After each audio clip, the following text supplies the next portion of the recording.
Capital One's tech team isn't just talking about multi-agentic AI. They already deployed one, Chat Concierge for car shopping. Their tech team built in self-reflection with live API checks to help buyers find a car they love. That's how they stack. That's technology at Capital One. Hello, business leaders, innovators, and visionaries. Welcome to the podcast Tech Stack, Inside the Innovation Engine with Fast Company. I'm your host, Roshana Bide, Fast Company Custom Studio Moderator, and we are thrilled to have you with us today. Technical debt studies show firms still burn over 40% of engineering hours fighting legacy infrastructure. Now imagine redirecting parts of that developer effort into creativity and new customer features. Today, we'll ask exactly how Capital One is doing that and more. Joining us for this important discussion is Mark Mathewson, EVP and CIO of Bank Technology at Capital One, to share his expertise and leadership on the subject. This dynamic conversation wouldn't be possible without the incredible support of our partner, Capital One. So get excited because today's discussion is going to revolutionize how we think about creativity and the developer experience. Mark, I'd love to kick off by talking about the role of tech talent. Talk about the role of strong tech talent at Capital One and how that plays into your ability to build these valuable banking experiences for your customers. Well, tech talent is absolutely foundational to everything. It's pretty hard to overstate how important it is to our agenda. We pretty deeply believe in controlling the customer experience from the bottom of the tech stack up, and it's really because that enables us to really control the experience, to be able to add more personalization, to be able to add more real-time data to our experiences, to be able to embed generative AI into associate and customer experiences. All of these things really require, ownership of your own technology. The only way you can do it is with the best talent. We pivoted many years ago to becoming much more of a software producer than we are a systems integrator. We've learned over time just how much it requires, tech talent that's really versed in the most modern technologies to be able to build things that differentiate us from the competition.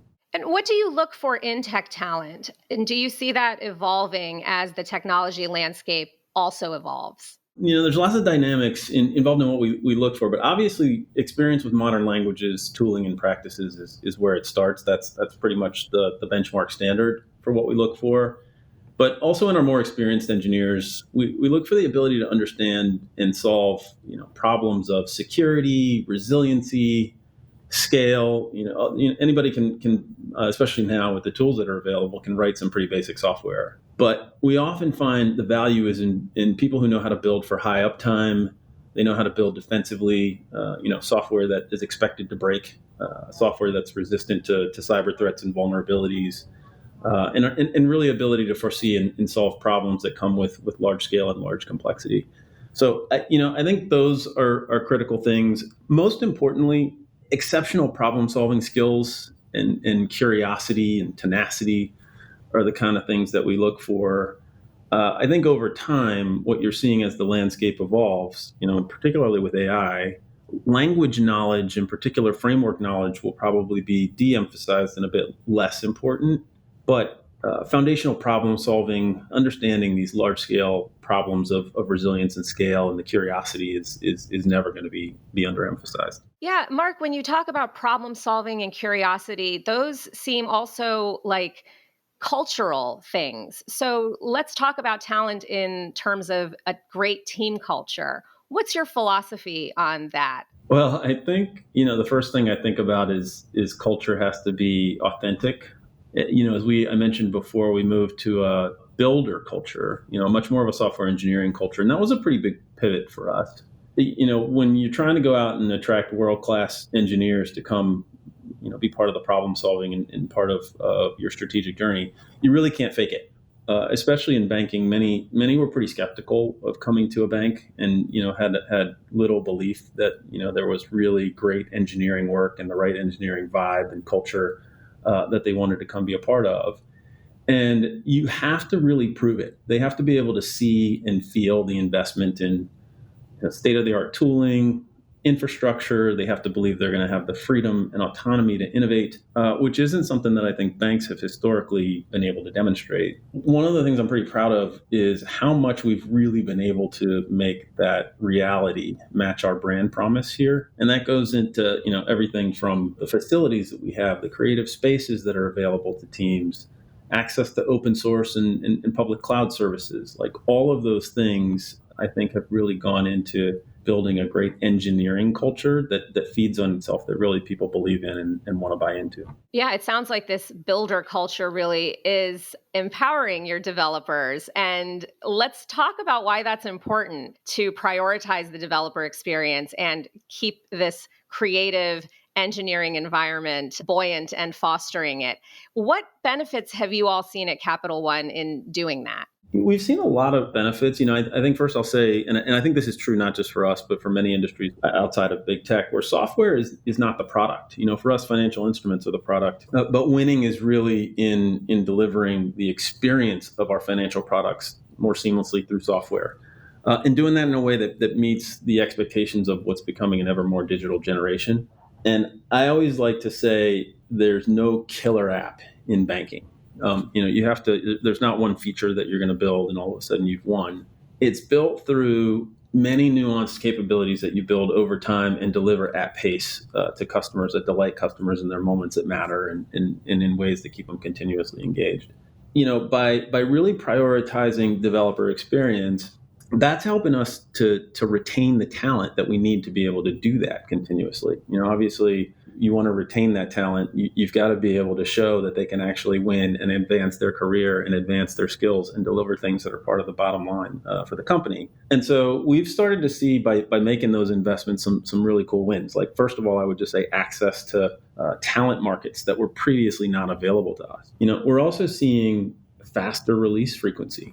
We combine that talent who's really great at software engineering practices with talent that we have here who really understand our business and our data and our culture. And, the combination of those two talent pools is really providing to be a really winning combination that's allowing us to push new software out to the market in version of features faster than we ever have been able to before.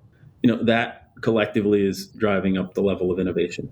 I can look all across the business, whether it's our shopping business or travel or rewards redemption, where we're actually seeing new and innovative features being put out in the market at a much more rapid pace than we have before we really had access to some of these talent pools. Wow. So already some great metrics and proof points of how building this culture is drawing great talent. And I think that as folks are listening in to what you're doing at Capital One, they might be thinking about how they can also enable their developers. Are there technologies and practices that companies should be thinking about investing in? I think there are that are pretty universal. I always find a bunch of inspiration in asking that question to our engineers. I try to do it as much as possible in my day-to-day, and we try to do it as an organization, and they'll tell you what they want. I think ours, we went out and asked our engineers, and we heard they want more heads down coding time. They want fewer meetings.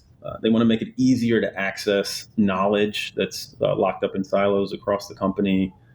They want faster deployment cycles. They want more creative time. And I don't think that's unique to us. I think that's the same thing that everybody wants. And so when you think about what to invest in, I think you invest in the places where there's toil and things that get in the way of those desires. One of which for us has been, a single paved path to production. So you think about a common deployment pipeline.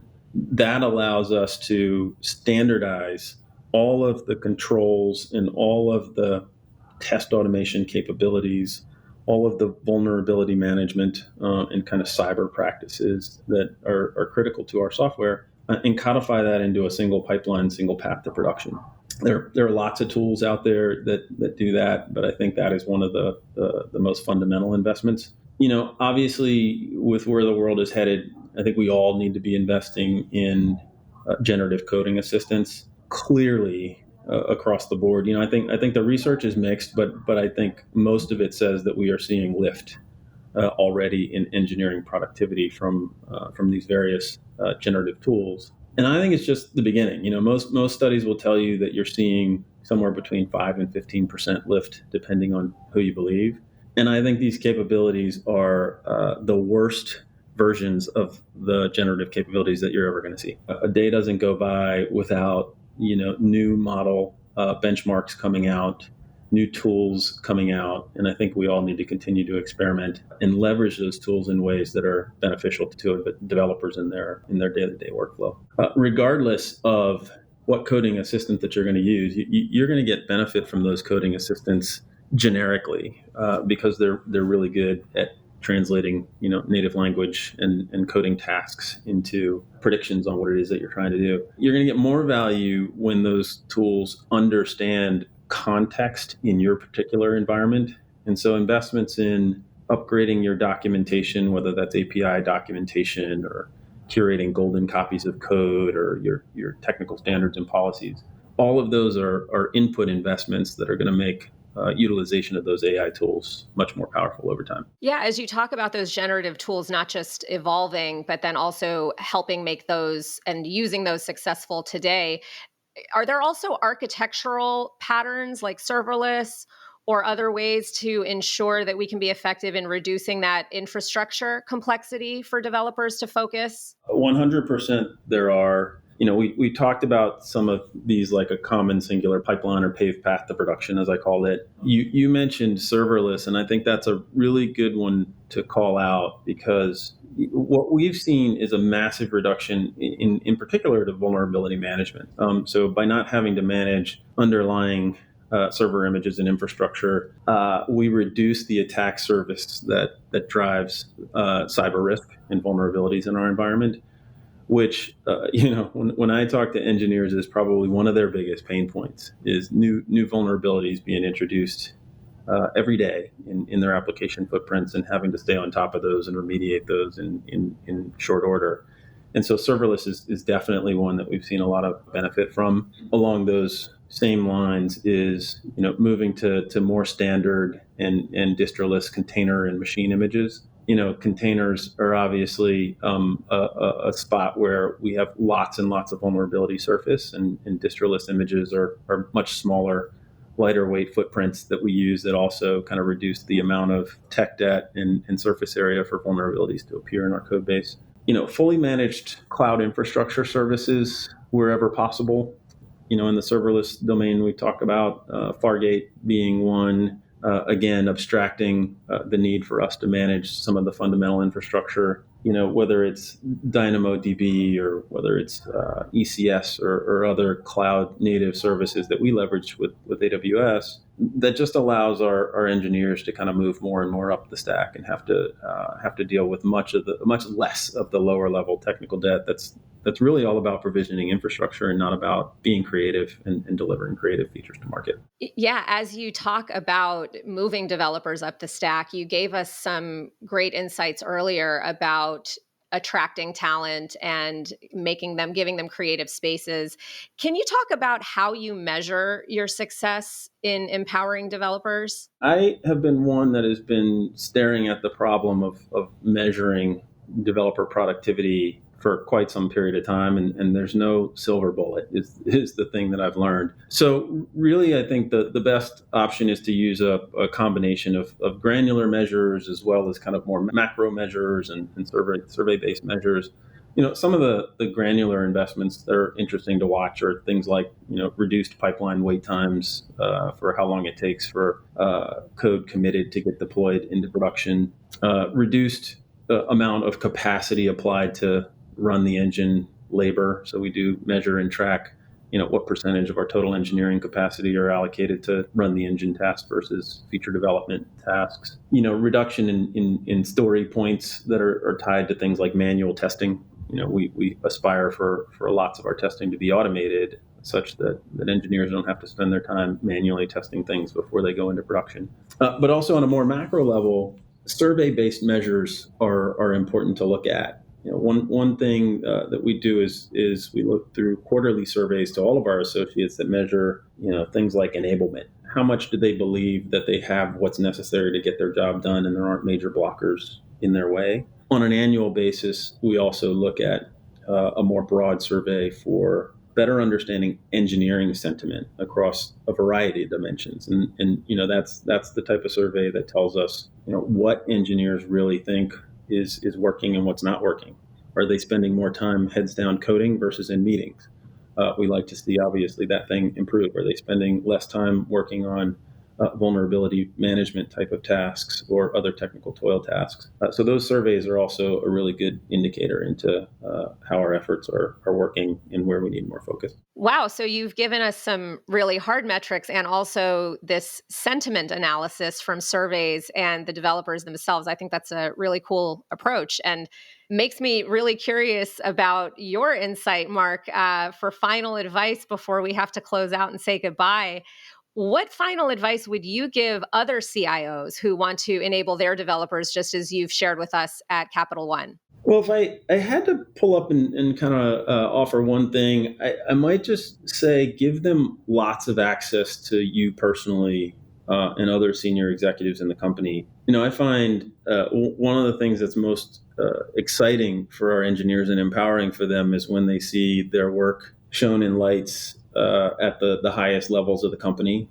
Ultimately, our engineers want to know that what they're building matters to the bottom line. They want to see their software pushed to production. They want to see their software helping customers. And I think as they get to do demos or technical deep dives with me or my leadership team or our business partners, and even all the way up to our executive committee and CEO, that is a thing that is immeasurable in terms of how excited and how empowered it makes engineers really feel, and how much it makes them feel like a massive part of what's moving the company forward. And so that's probably one of my bigger learnings and one of the biggest things that I would offer to others in my seat. Wow. So this is the developers, and it's the excitement and enthusiasms rolling all the way up to the top, it sounds.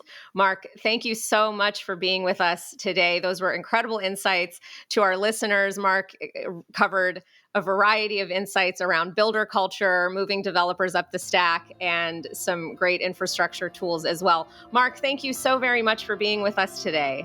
Thank you, Roshana. Enjoyed being with you.